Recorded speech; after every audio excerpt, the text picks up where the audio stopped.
Predlog ima 11 tačaka. Lajčak. Ako jedna strana odbije, reagovat ćemo.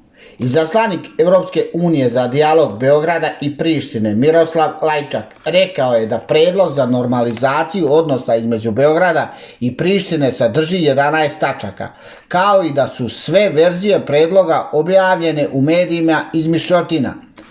Video sam neke tekstove koji su prezentovani u medijima, koji nisu bili tačni, izmišljeni od određenih ljudi. Bilo je promjena jer sam posle prvog izlaganja predloga posjetio i Prištinu i Beograd.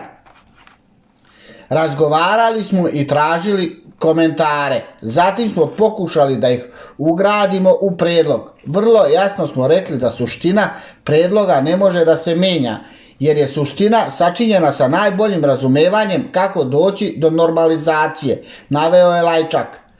On je u emisiji Rubikon na televiziji Klan Kosova naglasio da ukoliko jedna od strana ne prihvati plan, da će međunarodna zajednica reagovati na odgovarajući način i da će podržati jednu stranu više ili će smanjiti podršku drugoj strani.